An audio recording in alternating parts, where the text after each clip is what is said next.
तो आज हमें निगत अब्बास ने ज्वाइन किया है इंडिया से और पाकिस्तान से और हम बात करेंगे आज इंडिया पाकिस्तान की ही बात करेंगे क्योंकि हमारी प्यारी सी दोस्त आज हमारे साथ हैं।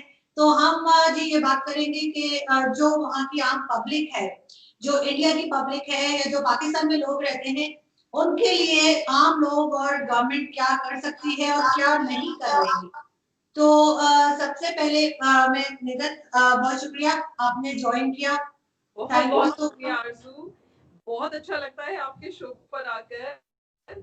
वाक़ई लगता है कि शायद सरकारें अगर मिलके काम करें तो दोनों मुल्कों में बहुत ही बेहतरीन दोस्ती भी होगी और आपस में लोगों की प्यार और मोहब्बत जो है वो दिखाई भी देने लगेगा। बिल्कुल जी। और बहुत शुक्रिया मुदस्सिर कि आपने भी ज्वाइन किया। और सबसे पहले मैं आपसे ही स्टार्ट लेती हूँ। निगत आपको क्या लगता है, क्योंकि आप बीजेपी के साथ भी हैं और आप एक बहुत ही खूबसूरत एक सोशल वर्क भी करती हैं, जो आपने हमें बताया था लास्ट टाइम। बहुत सारी बच्चियों के लिए आप एजुकेशन का भी काम कर रही हैं। तो क्या लग रहा है निगत कि क्या चीज अभी इंडिया में मजीद होनी चाहिए आम पब्लिक के लिए? देखिए, बहुत ज़रूरी है कि जब हम किसी भी देश को डेमोक्रेटिक नेशन कहते हैं तो सिर्फ वो कहने के लिए लोकतांत्रिक यानी डेमोक्रेटिक ना हो। काफ़ी काम उसमें होने चाहिए जो आज की तारीख में मेरा मानना है कि हिंदुस्तान में भी बहुत कमियां हैं जो नहीं हो रही। हाल ही में मुझे नहीं मालूम कि अगर आपने इस केस के बारे में सुना है या नहीं सुना है, पर उत्तर प्रदेश में एक बिटिया का गैंग रेप हो जाता है, उनकी जुबान काट दी, की रीढ़ की हड्डी तोड़ दी जाती है और रातों रात उस बच्ची का शव यानी डेड बॉडी जला दी जाती है, अंतिम संस्कार भी नहीं करने दिया जाता। ये एक ऐसी चीज है जो हिंदुस्तान पूरे हिंदुस्तान को हिला देती है। रेप मैं कहूंगी किसी भी देश को हिला देती है, तो कोई ऐसी चीज जो आपके देश को हिला रही है और आप आगे सुनवाई उसकी अगर नहीं हो रही है तो आपका कहीं ना कहीं डेमोक्रेटिक जो नेशन बना हुआ है, वो लोकतंत्र का जो स्तंभ बना हुआ है वो हिलने लगता है। आज मुझे लगता है कि सबसे ज्यादा अगर हमें प्रायोरिटाइज करना है किसी भी कंट्री को आगे ले जाने के लिए, तो हमें सबसे इम्पोर्टेंटली, और मैं ये इसलिए नहीं कह रही हूँ क्योंकि मैं फीमेल हूँ, मैं महिला हूँ, मैं इसलिए कह रही हूँ क्योंकि ये जरूरत है, क्योंकि एक फीमेल जनरेशन बनाती है, जनरेशन को पढ़ाती है। इसीलिए कहा भी जाता है कि एक घर की बेटी को अगर पढ़ा लिखा दोगे तो आप मानिए आगे आने वाली जनरेशन को पढ़ा लिखा देंगे। तो बहुत ज्यादा प्रायोरिटाइज करके महिलाओं की सुरक्षा यानी female empowerment, female safety, female education पे हम लोगों को काम करना है। और ये किसी भी नेशन के बारे में सिर्फ हिंदुस्तान के लिए नहीं है। मैंने अभी आपको जो एक रेप का एग्जाम्पल दिया वो मैंने आपको इसलिए नहीं दिया कि मैं अपने हिंदुस्तान की, अपने देश की इज्जत नहीं करती या बेइज्जती कर रही हूँ, नहीं। मैंने इसलिए बताया क्योंकि जब आप किसी देश में या किसी घर में किसी परिवार में रहते हो तो आपको उसके पॉजिटिव्स के साथ साथ नेगेटिव्स भी एक्सेप्ट करने पड़ेंगे, क्योंकि जब तक आप नेगेटिव्स को एक्सेप्ट नहीं करोगे तो आप चेंज नहीं कर पाओगे, आप उनको दरकिनार नहीं कर सकते, ब्लाइंडफोल्डेड नहीं हो। हालांकि अब जो आगे स्टेप हुआ है उसमें बहुत अच्छा स्टेप ये भी हुआ है कि सीबीआई का प्रोब हो गया है, सीबीआई उसकी उस केस पर कार्रवाई करेगी। सेंट्रल गवर्नमेंट ने बहुत उम्दा तरीके से इसको हैंडल भी करा है, स्टेट गवर्नमेंट ने हैंडल करा है और आगे काम हो रहा है। पर फिर भी जिस दिन तक एक भी केस आता रहेगा इस प्रकार का, उस दिन तक मुझे लगता है कि हम अपने आप को मुकम्मल नहीं कर पाएंगे, और ये किसी भी देश के लिए है।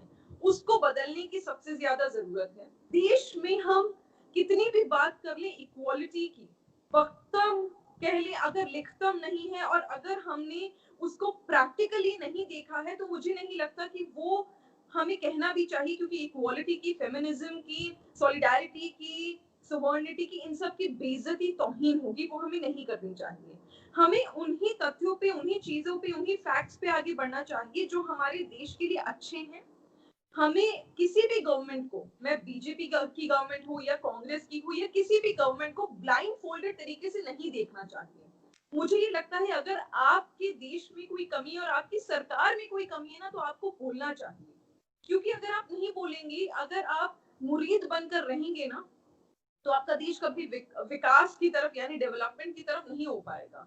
इसीलिए बहुत इंपॉर्टेंट है कि आज हम अपने अपनी खामियां अपने आप को एक्सेप्ट करें ताकि चेंज कर पाए। और उसमें तमाम बहुत सारी चीजें हैं, चाहे हम वुमेन एम्पावरमेंट की बात कर ले, चाहे हम एजुकेशन पॉलिसी की बात कर ले, चाहे हम इक्वालिटी की बात कर ले, चाहे हम जॉब्स की बात कर ले, चाहे हम इकोनॉमी की बात कर ले, we should be able to accept कि ये हमसे कमी रही, पर हम इसको आगे ठीक करेंगे। मुझे लगता है ये बहुत इम्पोर्टेंट है। पूछना चाहूंगी कि आपको लगता है कि कुछ टर्म्स जो है वो बेटर होंगे इंडिया पाकिस्तान की, और कौन से ऐसे टॉपिक्स है, ऐसे एरियाज हैं जहाँ पे दोनों मिलके काम कर सकते हैं, चाहे वो एनवायरनमेंट हो या एजुकेशन हो, क्या समझती हैं आप? देखिए, economy, environment, education policy, women empowerment और बाकी आपका जेंडर इक्वालिटी पे मुझे लगता है हम लोग मिलकर काम कर सकते हैं। दूसरा, again I don't want to go political, but कुछ चीजें हैं जो दोनों कंट्रीज की तरफ से स्टेप्स लेने पड़ेंगे, क्योंकि मैं हिंदुस्तान से हूं तो मैं ये कह सकती हूँ कि पाकिस्तान में कुछ खामियां, पाकिस्तान, मैं कहूंगी पाकिस्तान में एज अ कंट्री नहीं है, पर पाकिस्तान ने जिन चीजों को, वो पॉलिटिकल रूप ही है, क्योंकि वो एक बिजनेस है, वो आप ही जानती हैं, मैं भी, I don't want to use that word right now in this debate, in this show debate, माफ कीजिएगा, मुंह से डिबेट निकल रहा था, तो I don't want to use that word. But Pakistan की मुझे लगता है, जो मैंने, जहां तक मैंने पढ़ा है और जहां तक मैंने समझा है, कि आर्मी ने और गवर्नमेंट ने कुछ ऐसी चीजों को, कुछ ऐसे लोगों को, कुछ ऑर्गेनाइजेशंस को अपना हाथ थमा रखा है, जिसकी वजह से पाकिस्तान, पूरे वर्ल्ड को तो भूल जाओ, पाकिस्तान खुद उसकी खामियां भुगत रहा है। पाकिस्तान खुद लेट डाउन हो रहा है, पाकिस्तान की खुद की कंट्री की जो इमेज है और जो इकोनॉमी है वो इम्पैक्ट कर रही है, वो परेशानी में है, तो लोग परेशान है, और मैं जानती हूँ कि आरजू, आप, मुदस्सिर जी, आप और तमाम आम लोग जो पाकिस्तान के हैं, उनके जहन में ऐसा कुछ नहीं है। वो तो खुद अपने घरों में बैठकर, मुझे लगता है कि गालियां देते होंगे ऐसे लोगों को जो ऐसी ऑर्गेनाइजेशंस का सपोर्ट करती हैं, और मुझे मुझे पूरा यकीन है, आपने खुद आरजू मुझे बताया है, और आपने डिबेट्स पे भी, बहुत सारे शोज पे भी ऐसा बोला है। तो वो चीज जिस दिन पाकिस्तान छोड़ देगा, मुझे लगता है कि और ज्यादा दोस्ती आप और हमारे देश में बेहतरीन होगी, बहुत ही अमेजिंग होगा, और इंशाल्लाह सब अच्छा होगा, क्योंकि हैं हम एक ही परिवार। एक बीच में दायरा, एक लकीर खींच दी गई है, वो इतनी लोहे की दीवारें, और मैं कहूंगी वो तारे करंट वाली बना दी गई है, पर एक ही परिवार है। हमारे पूर्वज एक दूसरे के साथ रहे हैं, हमारी जनरेशन एक साथ पढ़ी हैं, लिखी हैं, खेली हैं, कूदी हैं। आज अगर वो रंजिशें हैं ना, तो हमें अपने ही गिरबान में झांकना है कि शायद हमसे ही कोई कमी रह गई। उस कमी को थोड़ा हम करें, थोड़ा आप करें, थोड़ा आपकी सरकार करे, थोड़ा हमारी सरकार करे, मुझे लगता है सब अच्छा